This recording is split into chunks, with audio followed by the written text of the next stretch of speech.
आज हम एक ऐसी जमीनी प्रचार रणनीति के बारे में बात करने वाले हैं जो सीधे वोटर्स के साथ एक असली और मजबूत कनेक्शन बनाती है। चलिए इसको जरा और करीब से समझते हैं।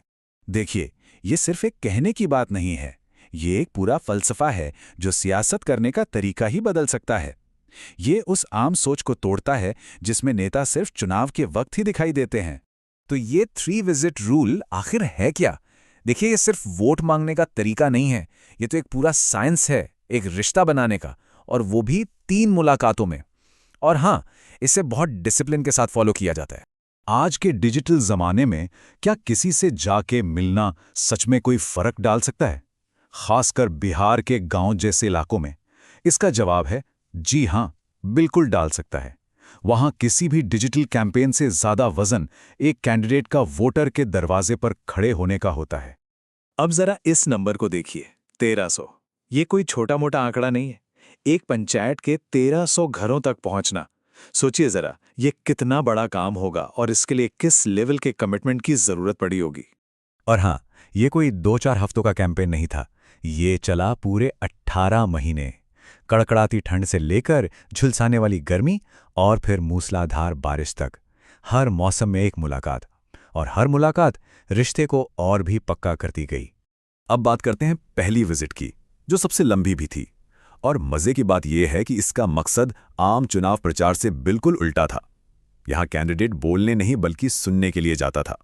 जरा सोच कर देखिए, कोई नेता आपके दरवाजे पर आए और 20 मिनट तक सिर्फ आपकी सुने, कुछ बोले नहीं, कैसा लगेगा?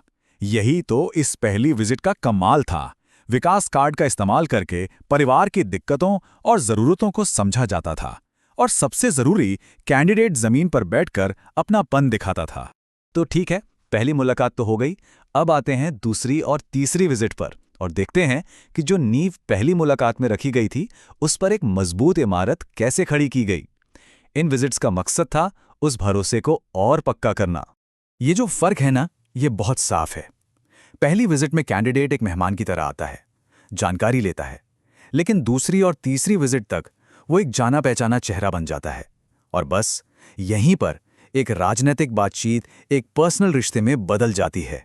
तो ये भरोसा पक्का कैसे किया गया? इसके लिए 3 खास कदम उठाए गए।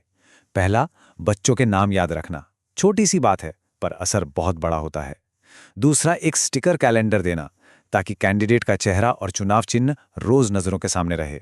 और तीसरा और सबसे जरूरी, एक पर्सनल गारंटी कार्ड देना, जिसमें सिर्फ उसी परिवार की समस्याओं को हल करने का वादा लिखा हो। यही वो जादू है जो वोटों को वफादारी में बदल देता है। इससे ये पता चलता है कि कैंडिडेट ने सिर्फ वोट के लिए नहीं, बल्कि सच में उनकी बातों पर ध्यान दिया था। और यही इस रणनीति की असली ताकत है। चलिए अब एक बहुत जरूरी सबक की बात करते हैं, जो असल मैदान में काम करके ही सीखा जा सकता है। ये एक ऐसी गलती है जिससे हर कैंपेन को बचना चाहिए, और वो है अपने रिसोर्स यानी अपनी मेहनत और पैसा सही जगह पर लगाना। इसे एक बगीचे की तरह ही समझिए। आप हर पौधे पे बराबर पानी नहीं डालते हैं ना, आप उन पर ज्यादा ध्यान देते हैं जिनसे फल मिलने की उम्मीद होती है। तो सवाल यही था कि अपनी एनर्जी कहाँ लगानी चाहिए? अपने पक्के सपोर्टर्स पर, उन लोगों पर जो दुविधा में है, या फिर विपक्ष के गढ़ में? और जो कड़ा सबक सीखने को मिला वो ये था कि हर जगह बराबर मेहनत करना एक बहुत बड़ी स्ट्रैटेजिक गलती है। सुनने में शायद थोड़ा अजीब लगे, लेकिन यही सच है। ये चार्ट देखिए, ये कहानी बिल्कुल साफ कर देता है। जिन इलाकों में विपक्ष मजबूत था, वहां खूब मेहनत की गई, खूब एनर्जी लगाई गई, लेकिन नतीजा सिर्फ 4 से 5 वोट। मतलब सारी मेहनत, सारा रिसोर्स बर्बाद। बात सिर्फ मेहनत करने की नहीं है, बल्कि स्मार्ट तरीके से मेहनत करने की है। तो इस पूरी बातचीत का, इस पूरी स्ट्रैटेजी का निचोड़ क्या है? इसका असली फलसफा क्या है? इसमें कोई दो राय नहीं है कि ये काम थका देने वाला है, शारीरिक रूप से भी और मानसिक रूप से भी। लेकिन इसके बदले में जो वफादारी मिलती है ना, उसकी नकल कोई और तरीका कर ही नहीं सकता। ये सिर्फ वोट जीतना नहीं है, ये लोगों का दिल जीतना है। और अगर इस पूरी रणनीति को बस 2 शब्दों में कहना हो, तो वो है वादों से बढ़कर उपस्थिति। किसी की मौजूदगी उसके किसी भी वादे से कई ज्यादा ताकतवर है।